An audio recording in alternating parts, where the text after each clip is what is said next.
Jason, talking about breakout players, I know it's kind of like a cliche thing to do, but it actually is a pretty worthy exercise in a sense where, breakout's a buzzy word, for YouTube and all that stuff. But really what we're trying to do in fantasy football, I mean, like we all know who the first round picks are, who the second round picks are, but who is the guy that you're drafting in the fourth and fifth round that really returns like pick 7 overall value. I think that's really what this exercise is, finding guys in the double-digit rounds that are every week starters for you. I mean, how do you interpret or how did you perceive like breakout players when I asked you to compile a list of guys that you think can help anyone getting ready for their draft?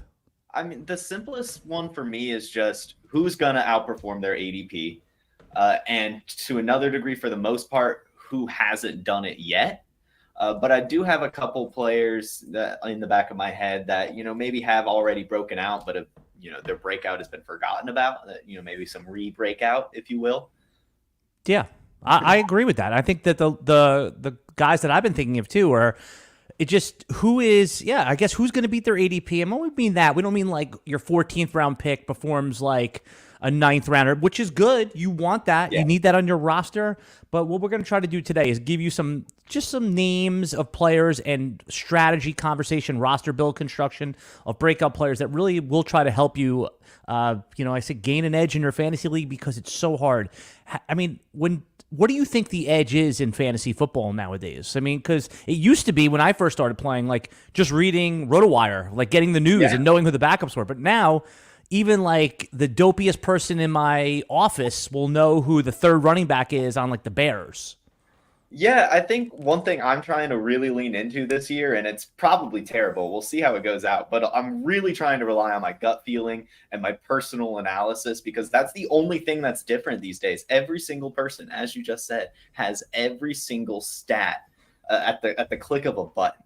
So you've got to try to do some sort of variation. I think that a lot of strategies that have been key the past few years just are starting not to work anymore.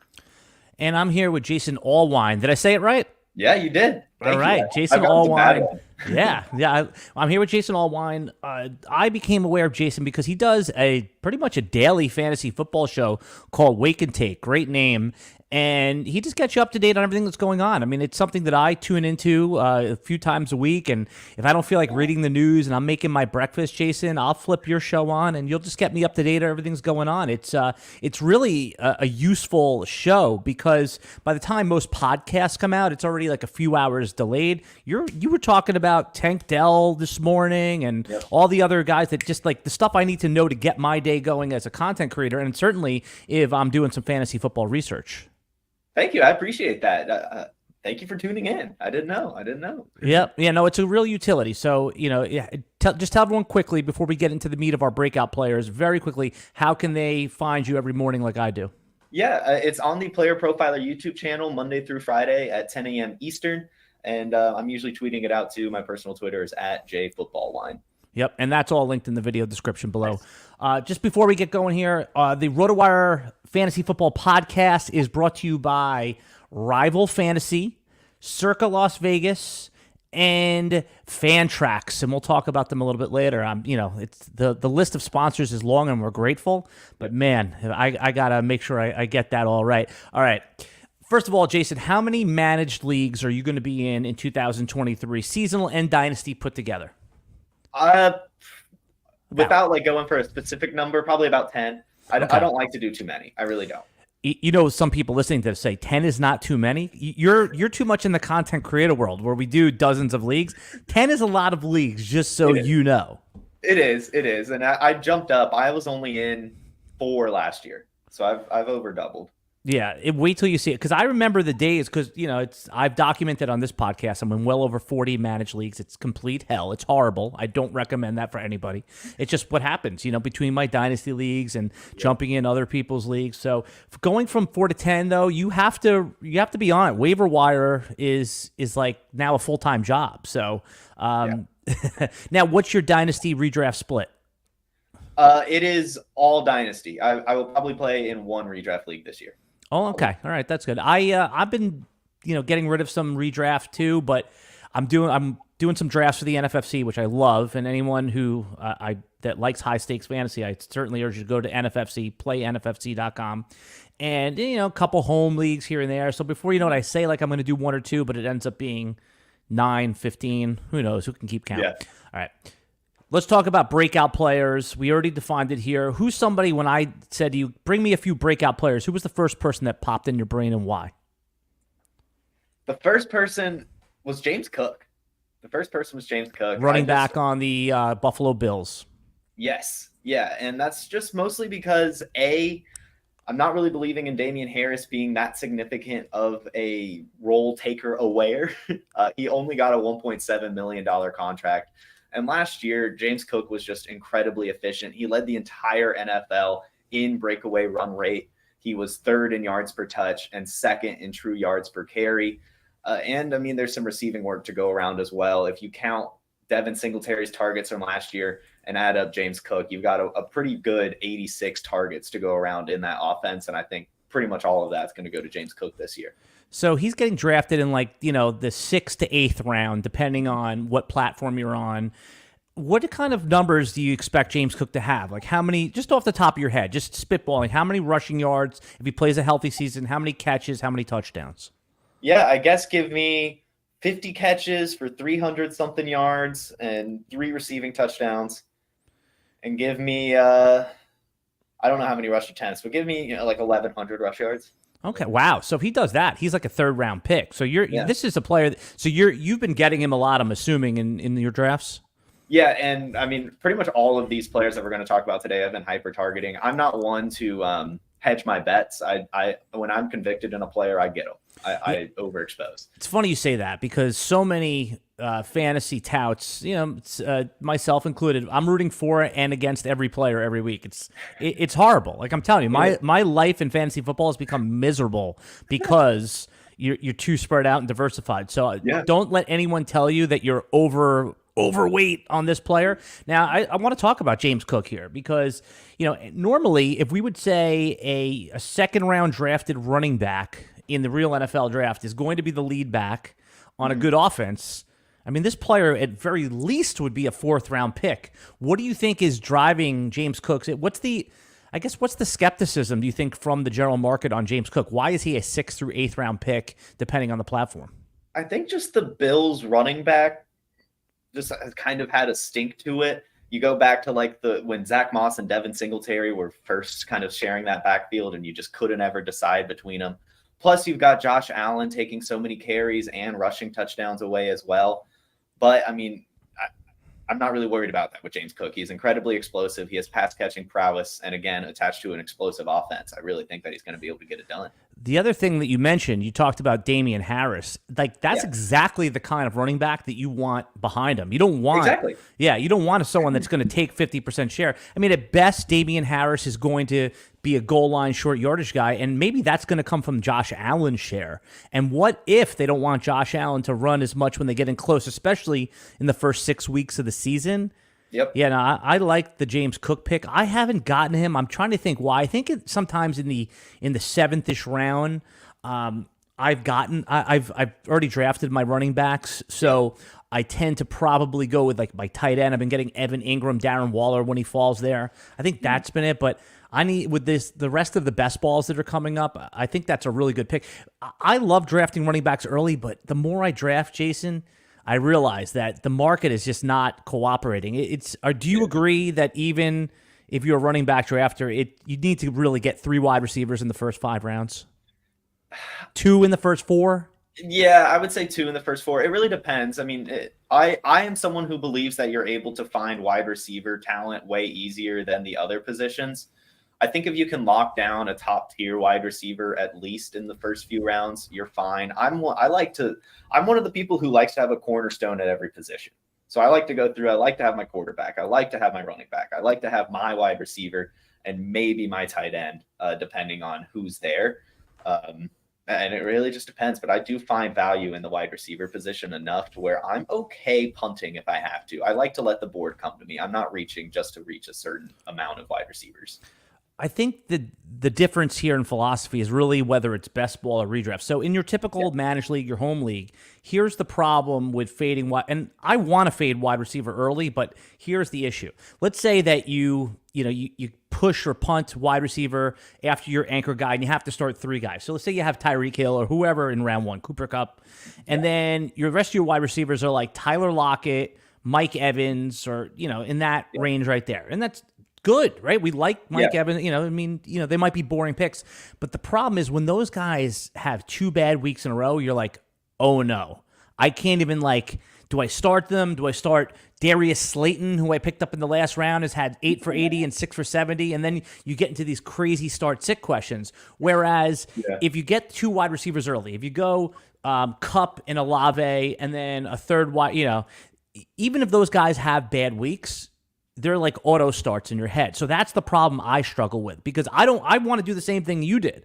I want to wait on wide receiver a little bit. There's so many good players, but it's like those auto start guys that because what's the worst part of fantasy football? It's those start sit decisions. Yeah, but then sometimes what's worse is having your guy who's an auto start guy that is getting you just like 8 points. It's like that's fine, but where's that ceiling, man? You're supposed to have some ceiling. and so I don't know. I know. It's really tough. I don't know the answer. That's why I'm having you on, so we can talk these things through. Because all right. So I like James Cook as a breakout. Give me you gave me the upside case. Is there a floor for James Cook? What happens if things go fine, not great, but just fine? What do you see him? Like, what kind of a player is he? Is he like RB17 if things don't go well? Yeah, I think that's about right. I would say RB20 is his floor. Right. I think that especially in PPR formats, he's going to give you enough. All right, give me another breakout guy, a player that you think this is the year. People are not seeing the upside in this player. Can I go with Kyle Pitts? Does he count? Very much so. I mean, we forget that we're in this thing 24/7 around the clock, but most drafters that are coming in watching fantasy football content think Kyle Pitts sucks for fantasy. Yep. Yeah, and that's what I'm noticing. I mean, when I'm starting to see like Darren Waller, for example, go over Kyle Pitts, I'm pumping the brakes right there. I kind of get it to a certain degree, but I think the same concerns are there for the same player. And when you look at Kyle Pitts, and I'll talk about just the Falcons offense as a whole, before we get into that. But when we look at Kyle Pitts, you see a 6'6", 245 guy who runs a 4.49. Absolutely insane profile. Last season with terrible quarterback play, he was still decent in limited games as well. He led tight ends in target rate, was second in target share, had the most air yard share, had the second best average depth of targets, led in deep targets in only 11 games, had the most unrealized air yards. What does that mean? What's unrealized air yards mean? Those are yards that were meant to be caught. Basically, because Marcus Mariota was so bad, he left so much out on the field, highlighted by he was 5th in expected points per game, but didn't quite get that. And so we've got some people, that Billy Muzios, who comes to mind from Player Profiler, who is not really scared, but is trying to figure out who to target in the Falcons offense, believes that something has to give. You can't have Bijan Robinson, you can't have Kyle Pitts, and you can't have Drake London all performing at a high level. I'm fading Drake London and going in on Kyle Pitts this year, because I think when you break down how I imagine defenses will be attacking this offense, I see a linebacker focused on Bijan Robinson. I see a linebacker focused on Desmond Ridder, making sure he's not scrambling out. I see the number 1 corner covering Drake London. And then I see no one covering Kyle Pitts. How are you stopping Kyle Pitts? I just think he's always going to be open. And I actually went to the Falcons open practice last week, and Desmond Ridder and Kyle Pitts had a private session together, just them working it out. He had a nice touchdown catch as well when they did the 11-11 red zone work. I really just think that he's going to be a focal point now going into year 3. And if I like what you said there about you're fading London and going to Kyle Pitts, because we don't know which one of these guys is going to break out, if any. And if you're going to place the chip on one of them, why not, first of all, take the one that goes a round and a half, 2 rounds later, and then also take the one that solves a major problem, a onesie position, a tight end position. Because if London doesn't work out, and you've passed on, your favorite 5th round or 4th round wide receiver, Terry McLaurin or whoever it is, it's going to be almost impossible to replace that guy. Now, everyone's going to have a problem at tight end outside the top 2 or 3 tight ends. So you're just going to go to the waiver wire in most leagues and pick up Higbee or Gerald Everett, or, again, depending on how deep your league is. So I think that's the better bet. I really like that. And also, tight ends usually break out in year 3. We forget. It's simple to me. I mean, he had the fantastic rookie year, 1,000 yards. Kind of disappointing, but again, when you go to those underlying metrics I talked about, it really wasn't that disappointing. I think it's going to be really good now. I think it's time. Yeah. Okay. All right. I was taking a lot of Kyle Pitts in the early best ball because oh my God, I can't believe he's falling in round 5, but now he's like in round 7. So yeah, it's but every time I clicked on him in drafts, I'm not expecting it, but I see he was going in round 3 last year. He was going in like early round 2 his rookie year in a lot of drafts. No, I like that call. When I was going over my list, I should have thought of Kyle Pitts. That's a really good one. Have you ever been out to Las Vegas before? I haven't. Okay. I haven't. Well, I've you been need to to go. Biloxi. Okay, the casinos there, because one of our sponsors, Circa, they run a huge Survivor contest. You know what Survivor is, obviously, right? You pick one team a week, and then there's no point spread. So, and they also have a great pick'em contest. So the biggest pro football contests in Vegas are back and bigger than ever, with $14 million in guaranteed prizes at Circa Sports. Enter in Nevada, play from anywhere, meaning you have to go there and plunk down your money to get in these contests. But play Circa Million, make 5 picks against the spread each week, 100% payback to the players. Grand finale winner takes home $1 million. Join Circa Survivor, where you select one team each week, straight up with no repeat selections. Everybody knows how to play Survivor. If the team loses or ties, you're eliminated. Each team can only be picked one time. Go 20-0 and be the last person standing and get $8 million guaranteed. $14 million in guaranteed prizes. Go to visit circasports.com for details. So we go out to Circa Sports every year for the RotoWire trip. Man, that place is like a sports bettor's heaven. I'm here with Jason Allwine. Jason Allwine. I say Al, yeah. From Player Profiler. You may have seen him on the Wake and Take show, giving up daily updates. I'm Alan Seslowsky of RotoWire.com, and we are talking about the 10 players that we think are going to break out.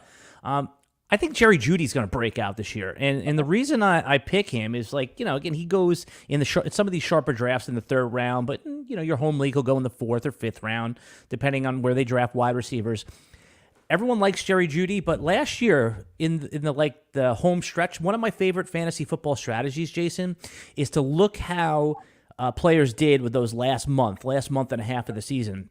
And when the money week started, the fantasy playoffs, all the way to the end of the year, Jerry Jeudy was a top 5 wide receiver.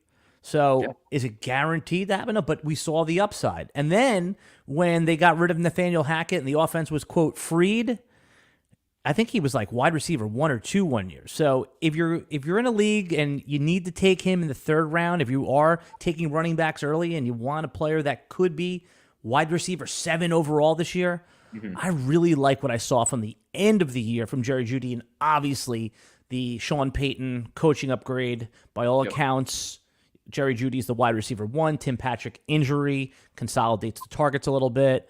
Have you been getting much Jeudy, and are you as optimistic as I just stated here?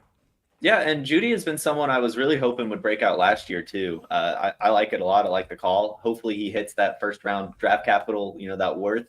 I think that we're saved a bit by last year. He only had 972 yards in 15 games. I think if he played that 16th game, had 1,000 yards, people would be putting a little bit more respect on his name.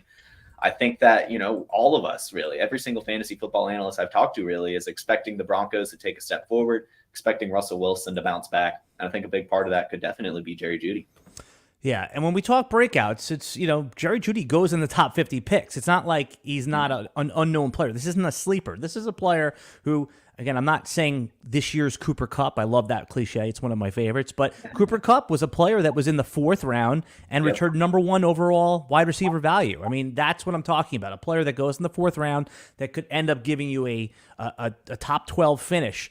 Just before we move on with our next player, Jason, somebody in the chat, if you're listening to this on the podcast, had a good question. They asked about Survivor League. Is that the same as Guillotine League? No. A Survivor League, just for a quick explanation, and we'll do a whole podcast on this one time, is you pick one matchup a week in the real NFL, which team is going to win, no point spread, and if you get it right, you move on. It's harder than it looks, and you can't pick the same team twice. It's not a fantasy thing. It's a real football thing. So I'll do a better job of explaining that next time. Somebody had also mentioned Cortland Sutton. I think there's enough to go around. Cortland Sutton it won't be the reason that Jerry Jeudy doesn't break out. I think that they could both have a good season there.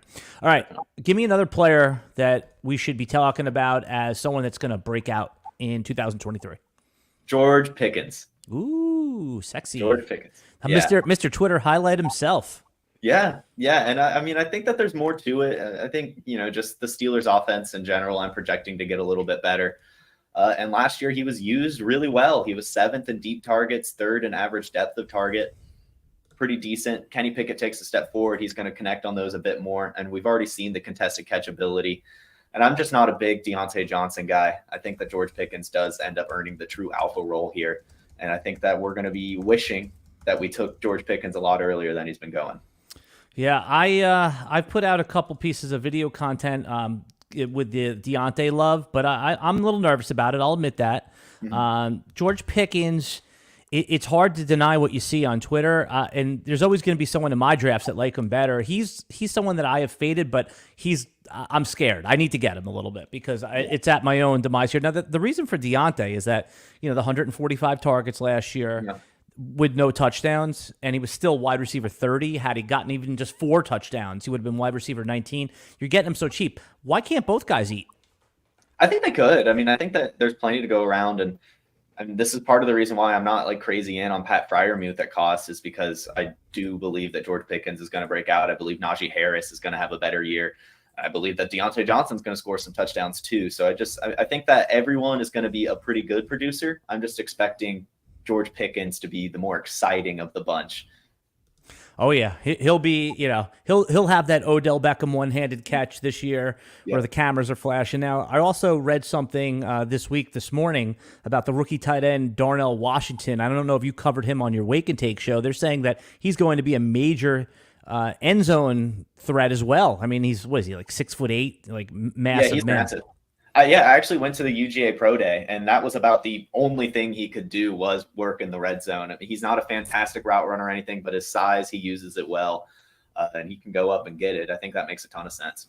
Yeah, Deontay versus George Pickens is like low-key Twitter bro battle, and I'm interested to see it out. It's funny that we're on opposite sides of that, but I'm not hating on George Pickens. I think that's a really good call. The player that I had on my list here that I thought was going to break out. Hold on, let's see. Oh, you know what? This is at the top of the draft, so it's not someone that I think is going to break out, but everyone's predicting Garrett Wilson to go to the moon. Like he's going at like pick 10 in sharp drafts and pick 14 or 15 in some of your home league drafts. I was just curious on your take on Garrett Wilson because, I mean, I know the quarterback play was bad last year, but he only had like 4 touchdowns. People don't think that Aaron Rodgers is still Aaron Rodgers MVP. Where are you going to be on Garrett Wilson? Do you think that he's set up for a breakout, or is he one of the players that could disappoint in 2023 if you're taking him at 12-13? Garrett Wilson to me is one of the players being drafted at his ceiling, and that's fine. He could hit that ceiling. I'm not saying he won't, but I'm going to look elsewhere. I don't like to take players that are at the top of their market in redraft. In Dynasty especially, I have him as a sell candidate. I think you just get a ton from Garrett Wilson in Dynasty leagues. Especially, I mean, like you get like a Olave plus, and they're essentially the same player. So I think that it's good process to target him given what Aaron Rodgers has done with his wide receiver one, but I'm not comfortable doing it. Yeah, I was just looking at my list too. I do have James Cook, so I feel good that you have him also. When smart guys have the players that I like, that's why I get nervous that you're on George Pickens. I'm like, oh no. Yeah. All right. Someone else I have on the list of breakout players. I want to see where you're coming in on Alexander Mattison. This is the most fascinating discussion to me because talk about like Republicans and Democrats, like people that are split on an issue here. This is right down the middle in the fantasy world. There is a sector of fantasy analysts and players that think Alexander Mattison is like the biggest sucker pick in the 5th round.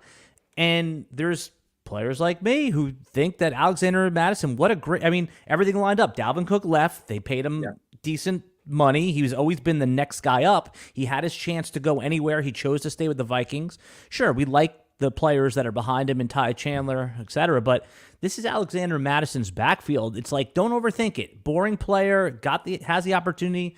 We were paying a first-round pick for Dalvin Cook last year, Jason. I mean, this is a fifth-round pick. All of that risk is kind of squeezed out. Where are you coming in on Madison? Is he a breakout? I hate this one. I'm sorry, Alan. I'm sorry. I'm not in on Alexander Madison at cost. People need to hear an opposing view, you know? Yeah. It's why? For me, it starts with the sample size. I know he produced really well in Dalvin Cook's absence. How much of that was that defenses were like, Dalvin Cook's gone. Let's game plan for the passing. We'll let Alexander Madison beat us. I don't know. That's just a thought I've had when I kind of think about it. And also, we like Ty Chandler behind him. Last night, he was used extensively in the preseason game. I know it's preseason, but tons of work. He's got a fantastic profile. Look good. Yeah, and he looked good. They're only paying Alexander Madison, I think, like an average of $3 million a year. I think that there's still room for them to bring someone in. I think that they're a sneaky landing spot for some of these guys that are still hanging around. And also, he didn't look good last night, but I still have some hope left for DeWayne McBride as well. College rushing leader last season, good running back, that those guys can eventually break out. I mean, we see the undrafted rookie archetype year in, year out now these days. So yeah, so I'm going to name a few players that go in that same area, and I already know the answer for you is going to be that you'd rather have the other player that I name. So if you're watching in the chat, you could participate in this activity too. I'm going to say Alexander Madison or this running back. I'm going to give you the next five that go after him. So you just say Madison or the player I name. Okay, Jason, we're going to do this exercise. Okay. In the draft that I did, the NFFC draft, here's the running backs that went directly after Madison. Aaron Jones. Cam Akers. Okay. Madison or Dobbins, given the uncertainty there. I'll swing for the fences and go with Dobbins. Okay. This is so far what I anticipated. Madison or Miles Sanders? Madison. Okay. I'm going to give you a little tricky now. Madison or DeAndre Swift? I think I'll go with Madison. Okay, good. Now we're back. Now you're back on the right side of things. Alexander Madison or Dameon Pierce? Dameon Pierce. Okay. Rashad White. Dalvin Cook, unsigned, or Madison? I'm going to answer it in a terrible way. Dalvin Cook on Dolphins. But you have to know you're drafting today. You're drafting today right now, and he's unsigned. I think I might take the risk on Dalvin Cook. Okay. We're doing about three more of these. James Conner or Alexander Madison? James Conner. Wow, you're all right. You're really out. Rashad Penny. I'll go Madison. All right, and last one is David Montgomery. I'll go Madison. All right. So if you're drafting, you're not touching this guy until about the 7th round. That's basically what I calculated here. You're out. All right. Yeah. I'm in. He's out. You decide. Breakout players. We've been going down my list. Tell me somebody else that you brought to the table that you see as a viable breakout. I put a lot here. Let's see. Give me a tight end. I'm looking for a tight end. All right. Yeah. All right. Let's go with Jelani Woods. Ooh, that's a good one. Now, Jelani Woods is the second-year tight end on the Colts for those who are just getting back into it now. Why is Jelani Woods a breakout? And by the way, he gets drafted in the double-teen rounds, right? Like the 14, 15. He might even get drafted in your home league. Yeah, I think, especially in just single tight end, no premium, he's probably out there on your waiver wires in some leagues. It starts with just his pure athleticism. He is the 10th most athletic tight end in the entire player profiler database. He's 6'7", 252 pounds, and all of his workout metrics come in at the 80th percentile or higher. Just a fantastic profile. But last year, even though he wasn't that good of a fantasy football producer, he still was number 5 in contested catch rate, number 8 in yards per reception, and 4th in average depth of target. And just for those people who like to see how he performed, he had a very respectable 8-reception, 98-yarder against Pittsburgh. And in week 3, scored 2 touchdowns against the Chiefs, one of which was a game winner. So he's got that dog in him. And I believe that, we see like the Lamar Jackson to Mark Andrews connection. Maybe we've got the Anthony Richardson to Jelani Woods connection sitting right in front of us. Yeah, I like that. Jelani Woods. It's easy to see low yardage and like 14 touchdowns, like is the upside, right? Like Anthony Richardson, if they're not going to run it with him, Jonathan Taylor, we don't know what's going on right now. Who doesn't want to just, and Anthony Richardson is what, 6'5". So it's not like he could see over the top of that line and just little pop pass to Jelani in there. No, I really like that. I haven't gotten enough Jelani Woods. And if you're in a best ball format where you don't even have to pick the weeks, it's fine. But anytime you're getting into that depth of tight end, you're just putting him in there. You're okay with the 3-point performance when you're going to get a 16er here and there. So that's a good call. Who are players, one or two players that are getting drafted ahead of Woods that you're just like laugh every time that they go in that, like basically that deep tight end? Who are the late round tight ends that you want people not to consider when they're taking Woods? Jake Ferguson, Hunter Henry / Mike Gesicki. Okay, yeah, and those guys all go ahead of him right now. So, all right, I like that. Do you play any leagues on the Fantrax website? I don't. I'm a sleeper boy. Yeah, so me too. But I've started playing a few Fantrax leagues, and they're sponsored. It's excellent because if you've played on Fantrax a couple years ago, they've completely made this thing look great, and it's a seamless app. And for your fantasy football players out there, there's something you wish your fantasy league had or features that you're missing in your current leagues: bonus scoring, custom schedules, deeper settings. Well, look no further. We have you covered with our friends at Fantrax. Fantrax is the most customizable fantasy platform in the industry, offering the greatest fantasy experience for your dynasty, keeper, redraft, and best ball. Create or join. This is the good part, Jason. Join a fantasy football commissioner league. Invite your friends and dominate your draft. Fantrax is the top dynasty fantasy platform out there. Now they have this really cool offer running right now. Here's the promotion. You don't want to sign up for fantrax.com/RotoWire, RotoWire today, and enter your chance to win tickets to any regular season game for you and your entire league. So all you need to do is go to fantrax.com/RotoWire. You'll be entered in to win tickets for your whole league to a game. I don't even know if I want to go to a game with some of the people in my league. Some of these people are, it's like, can you imagine? But no, if you're doing a home league, it's probably fun. But here's another good part. Plus, they'll give you $6,000 for spending cash. So you can only imagine what you could do with that $6K. Wow. That's right. Tickets for your entire league. Simply just create a league, bring over your existing league for more chances to win. So if you're in 10 leagues like Jason, you have 10 chances to win. That's pretty good. Simply just go to Fantrax, Fantrax.com/RotoWire. Sign up today. Pretty good deal. Yeah. Pretty good deal. Good. Yeah. And they have a pretty cool app. All right. We're talking about players that are going to break out in fantasy football this year. Give me a running back. You talked about James Cook earlier. Give me a running back that you think right now you're just laughing because everyone else is not on them and they're going to break out. I have Devon Achane. The rookie on the Miami Dolphins. Yes. Yeah. And this is just more of a system/scheme play.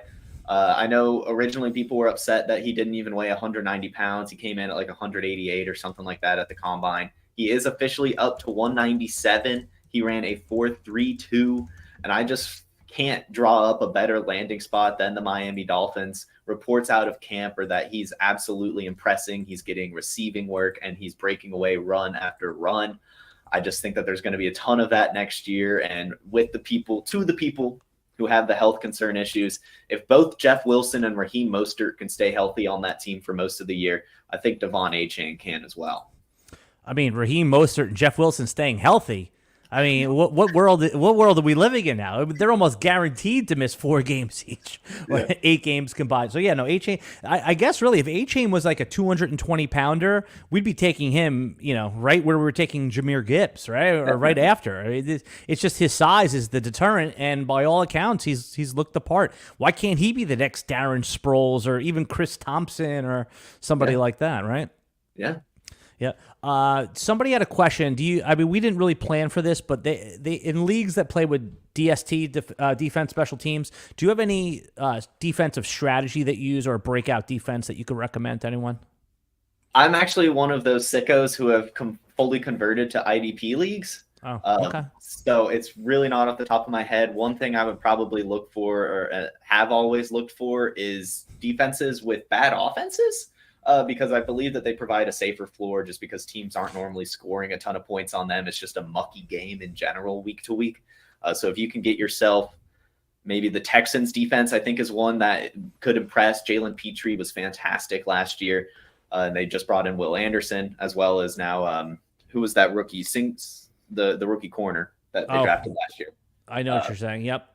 Going into second year. So I think that defense could be good. Yeah, I like to play in the leagues where I have defenses. I play it week to week, just matchup driven, and that's why, like, you think like, oh, I'm drafting this elite defense, unless they're like the 2000 Ravens or those Pittsburgh teams that were just monsters. The teams that you think are going to be the best defenses often fall to like the 9th best defense, and then are you really going to play them against the Chiefs, right? Like the Jets, for example, have that horrible schedule against Buffalo, against the Chiefs, in Denver. So even though they're a good defense, they may not be a good fantasy defense. In all my leagues, I've been taking the Commanders I've been drafting them because they play Arizona in week 1. Yeah, there you go. And then that's it. I mean, that's the reason. And then after that, I'm going to drop them. And if you have a league that has a little bit deeper, like 20 bench spots, you could take the Giants. They're a shitty defense, but they play Arizona in week 2. There you go. Nice little stack action. Yeah. So again, then you just drop them. So I mean, that's really what I do. I just play it week to week, and I try to, if I have enough bench spots, just look an extra week out. So don't overthink it. When there's a rookie, if someone's playing Houston, whoever's playing Houston week 1, you could take them. Against Bryce Young, against rookie quarterbacks. That's How about kickers? Do you do anything with kickers? Yeah. I think the biggest rule for a kicker is on an offense that's good, but not too good. I mean, you want the offenses that stall out in the red zone, that stall out when they're in field goal range. Maybe one of these rookie guys, like maybe like the Colts kicker, the Panthers kicker, the Texans kicker. I love myself some Younghoe Koo because, he's indoors. The Falcons kicker, I think that's a good offense. Although I do think that they'll be red zone efficient. So it's if they can get down there or not. But I don't necessarily want like Harrison Butker because then you're kind of stuck with extra points. Yeah, my theory, I love that. That's good, sound strategy. My theory on kicker is that, like, only people say, oh, let's just take kicker in the last 2 rounds because you never know who's going to be in the top 5 year to year. But we do know Justin Tucker is going to be in the top 5 every year, and he kicks long field goals. So the years that Justin Tucker has a double-digit round bye, this year it's week 13, I'll reach up to take him because I don't want to have to grind kickers all year. I just want to put Tucker in there, set it and forget it, and by week 13, I'll know if I'm in the playoffs or not. So if I'm not, I'm not going to really sweat it. Whereas if I am in the playoffs, I'll keep Tucker on my roster, burn a roster spot for a week while I pick up another kicker. So if it's Justin Tucker, he's going to be there. I'll reach up people think this is the biggest donkey strategy, but I'll reach up into round, 13 to get him. And most times your round 13 player you're going to drop anyway, Jason. So, I like it. And I'm a big fan of kickers in fantasy football. I don't like the people that are trying to ruin it. We play fantasy football because we like football, and kickers are an important part of football. There's nothing better than beating someone because your kicker had like 17 points. I know it sucks being on the other side of it, but there's just nothing better. And especially when you're in leagues that have 3, 4, 5 scoring, meaning field goals of 39 or under a 3, 49 or under a 4, and then all the way up to, like, if it's a 58-yard field goal, it's not 5, it's 5.8, so. All right, give me another breakout here. Let's switch over to the quarterback position, if you don't mind. You look like you were going to say something else. We'll come back to quarterback. No, I'm just looking at my list. I've got 2 quarterbacks on here, and they're both rookies. And by the way, this is not for Superflex. Superflex, everyone's getting drafted in the first 5 rounds. Just draft them all. But we're talking about in single quarterback leagues, if you're not into the elite or if you're taking the middle tier, who's one of those guys that could just really thrust up and make a difference for you? So just really quickly, I do believe Anthony Richardson is bust proof. I'm sure that people have heard enough of that by now. So if it's okay, or I could talk about him too, but listen, mate. A lot of people coming in right now. Like when you first started playing fantasy football, a lot of people come in right now for the first time, and other people that have been doing it all year, like us. The takes get cycled in and out. So, what's the current state of the market on Anthony Richardson? I think I want to know. It's pretty high. I mean, you have to spend up to get him right now. And I think a good way to do this is to get him and like pair him with like a Jared Goff or a Geno Smith or something. Jordan Love's a good pick too, as Uncle Ted Talk says here. But with Anthony Richardson, the athleticism is insane. He's bigger than basically every linebacker in the NFL and faster as well. I just think he's going to be really just an absolute animal and impossible to stop. Plus, I mean, you've got a pretty good offense around him as well. And the offensive coordinator from the Eagles, Shane Steichen, last year, who worked with Jalen Hurts, is now the head coach of the Colts. And I'm imagining will draw up plenty of similar plays for Anthony Richardson. Reports that the QB sneak that everyone hated, that was Steichen's play. That I think we'll be seeing that. And already talked about Jelani Woods a little bit earlier, but the other weapons too, Michael Pittman and Alec Pierce, are pretty good too. Yeah, it's very interesting that we all see the upside with A-Rich, with Anthony Richardson, but none of the pass catchers get drafted in the first 5 rounds. I mean, Michael Pittman's usually the first one in round 6. I mean, do you think that's the appropriate price, or if you're predicting A-Rich to break out, should he really be like in the top 4 rounds? Michael Pittman. Michael Pittman's tough because I think Anthony Richardson could break out without Michael Pittman. Like, I think a lot of it's going to come from the rushing. And you might have guessed that I think a lot of it's going to go to Jelani Woods. I think that he's going to be a hyper focus. And of course, there's still Jonathan Taylor there. They brought in Evan Hull as a pass catching running back. And Alec Pierce looks really good on the other side too. That I just don't know if there's going to be enough to go around for Michael Pittman to hit his ADP. You know, we're always trying to. I like that you talked about Alec Pierce, because the second-year player on the Colts, because we're all trying to figure out who's going to be that second-year guy to take the big leap. Is it like Treylon Burks, Drake London? I mean, Olave and Wilson are already, top 20 picks, but a lot of times it's someone that you just don't know, right? Like it's Alec Pierce. Now, Alec Pierce definitely gets drafted in 20-round best balls, but in 16-round home league, he's on a waiver wire. Like, I just looked in a couple of the ones I've already drafted. He's out there. Nobody's picking him up. So I think that you talk about second-year guys that you're willing, because it's so hard to find waiver wire receivers. Would you rather spend your last roster spot on someone like Jacoby Myers or Alec Pierce? Alec Pierce. And that's just because at the end of the draft, I'm shooting for ceiling here. And I think Jacoby Myers has a good floor. But even then, I do think that his best years are behind him, that his best years would have been with the Patriots. I'm sure he'll be fine, but I'm definitely shooting for a higher ceiling player there. We're talking about quarterback, so just getting off breakouts for a second, how are you plan on playing the quarterback position in your redraft leagues? Are you going to reach up into the first 2 rounds for that tier 1? Do you like the next 3 or 4 guys in round 3 through 5? Or it's almost like it's an important question because it really forms how your fantasy football roster is going to shape up this year. It is, and the build I've personally been going with the most is Bijan Robinson, Amon-Ra St. Brown, and like a Patrick Mahomes. I have like my cornerstones at every position, and I can play freely from there pretty much. I know that as I talked about earlier, I really like Kyle Pitts, so I know I'm going to be able to get him a little bit later for my tight end spot, and then I can kind of play around. I do think that it's important, especially in single QB leagues, to have one of those top tier quarterbacks. Yes, you can get by with the Jared Goffs of the world, the Aaron Rodgers of the world, but you're going to have just such an advantage every single week with one of those top tier guys. In terms of who I think is a really good value that people are sleeping on, maybe a re-breakout, if you will, is Justin Herbert. I do think that he's presenting a really good value right now at his cost. I was in the an NFFC high stakes draft about a month ago. Theo was in there, Theo Greminger from Player Profiler, a bunch of sharks in there, and I took Herbert as the QB4 ahead of Burrow, ahead of Fields. I'm a little worried that I took him ahead of Fields, but the reason was in an overall contest type of thing, you're looking for a stack. I felt better about. I knew I was going to take Mike Williams in the next round, so I felt better about a Herbert Williams stack in round 4 or 5 than I did about a Justin Fields DJ Moore stack. I guess that's round 5 and 6 respectively. So, but I could easily see Justin Fields being the QB1 overall as well. Maybe, I don't know. I think you did a good move with Justin Herbert. I'm not going to lie. I think he had almost 700 pass attempts last year. Now he has an even pass happier offensive coordinator coming. So I'm excited for Herbert. All right, good. Yeah, no, all right. You're making me feel good about my team because my team was panned. I won't go through the whole squad right now, but yeah, it was panned. All right, we're talking about breakouts. You mentioned Bijan.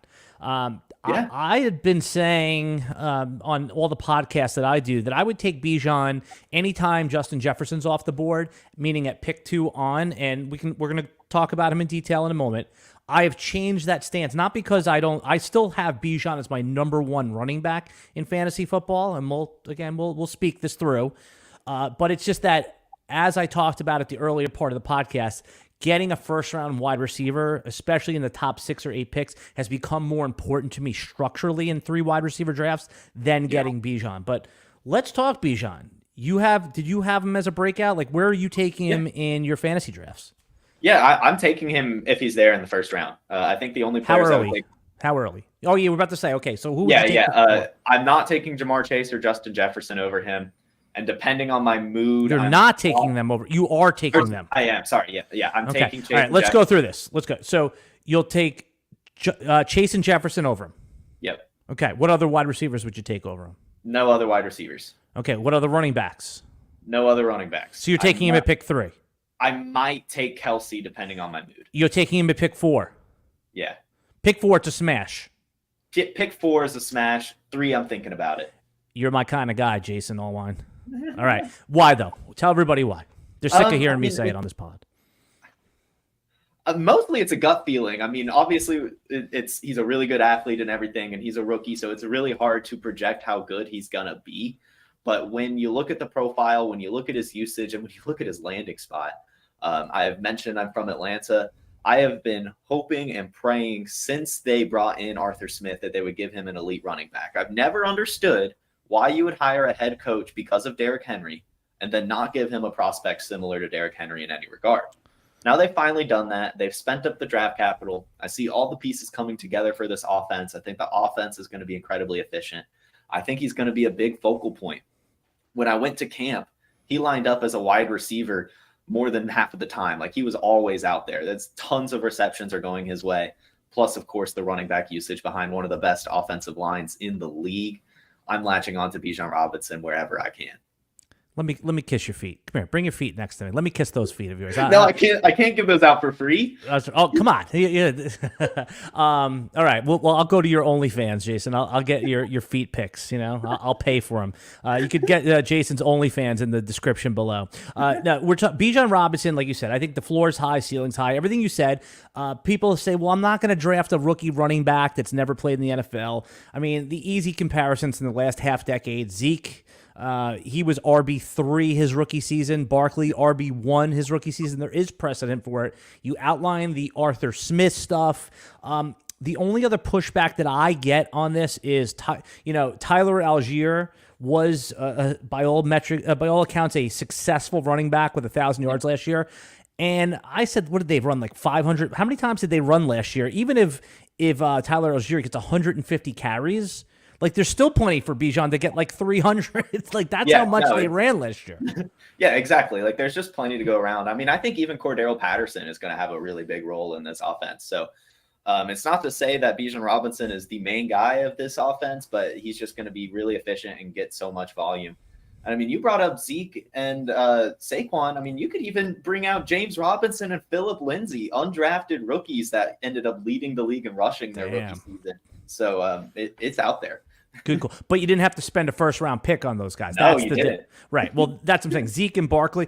Because, listen, if Barkley was going in the 3rd round, this wouldn't even be a discussion for everybody. Like, just like how Gibbs is not really a discussion for people. They're just doing it, and they're like, okay, I'm in, I'm not in. But when you have to spend, when you're passing on Cooper Kupp, Tyreek Hill, and all these guys, like, that's the pushback on people. And I understand. Like, there is risk.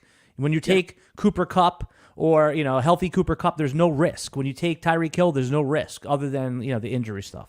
All right. I was just looking down the list of breakouts that I have. I'm very happy that I did have Alec Pierce on there. But another player was Christian Watson. Christian Watson. Oh, good. So you're in on Christian Watson for those of you just listening. Christian Watson, I'm not so sure why he's not being considered in the same tier as Wilson and Olave. Now, I understand why there's pushback, but he broke out just as much as they did, right? I mean, from week 10, from when Watson became a full-time starter to the end of the season, Jason, he was wide receiver 9, top 10 wide receiver. And I know Aaron Rodgers was the quarterback, but that one game that he played with Jordan Love in Week 12 against the Eagles, a good defense, he had 4 catches for 110 yards and a touchdown, sample of 1, but football is a small sample size. listen, there's no risk in the 5th round, and then it's so. If you don't like Christian Watson and you want to pass for another option for Dameon Pierce or whatever running back you take there, that's fine. But it's so obvious to me that Christian Watson is going to be one of those guys that were like, oh my God, he was one of the answers. He's going at pick 17 next year. Someone's pushing him up to pick 13. And everything I saw, talk about the eyeball test, this guy passed it. Yeah, no, he was going into last year's rookie draft. He was my number 1 rookie wide receiver. Oh, wow. And I'm still kind of there. I was working on my rankings this week, and I actually have Christian Watson right behind T. Higgins right now. I'm expecting really big things from him. And part of it is Jordan Love is not afraid to sling it. We've been seeing the camp videos. He's connecting on deep passes, on everything, looking really good. And in college, he led his conference in yards per attempt. Christian Watson is going to be totally fine. Yeah.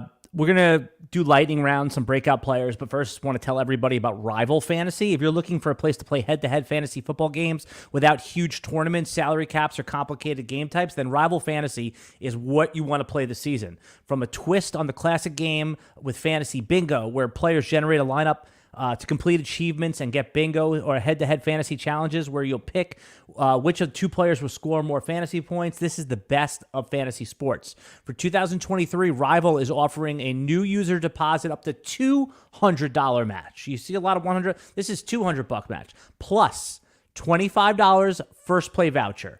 Rival Fantasy is so confident you'll love the experience. They're giving you money to play out the gate.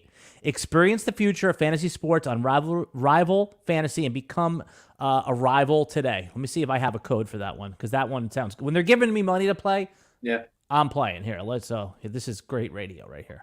While I'm, I'll put it. All right, I'll put it in there. If Rival does have a code, let's see. Come on, here we go. Rival has a code. Sign up now. All right, there's an actual link. I think I put it in the video description there. But they're just going to give you $25 to play. Nice. Like, there's no obligation, no need to deposit, or maybe, I don't know. You have to go check it out. All right, we're talking about breakout players for 2023. Lightning round, just give me the next 3 on your list that you, and if there's any of them that we need to circle back on, we will. So who are 3 players that you think are going to break out this year? I've got some more on my list. I have Jamison Williams, Sky Moore, and just plainly a Texans wide receiver. Okay. And now pick one. Pick which one. I really personally haven't been able to decide. I really think all 3 will be fine and that Stroud will be good. Let's just go ahead and ride with the hype train right now and say it's Tank Dell.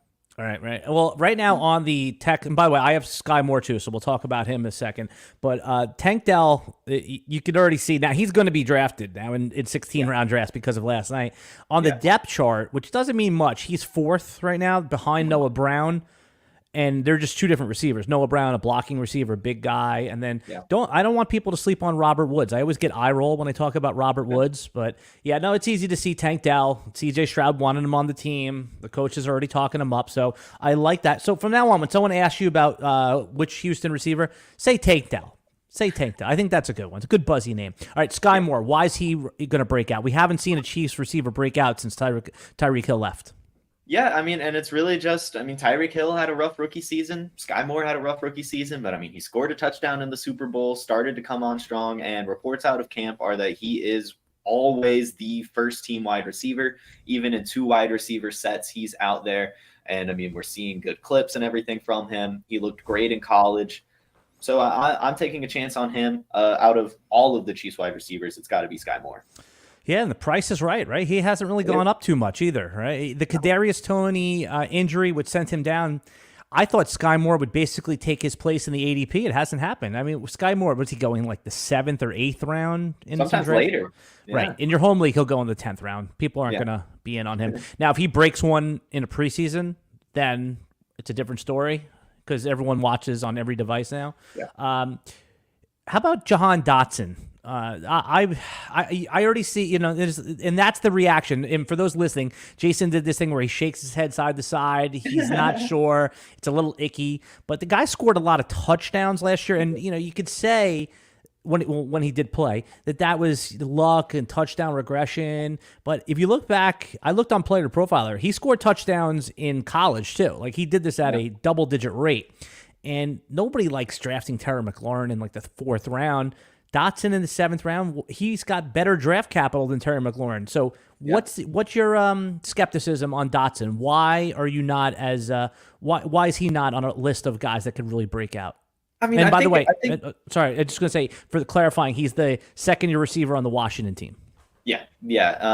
It's not that I don't think he'll be good. It's that I think he'll just be good. Okay. I think that's hopefully that's a good enough answer. I just think he'll be good. No. You're saying that he's not going to be a difference maker. He's one of those players that, if I'm reading you right, that you'll never know when to start.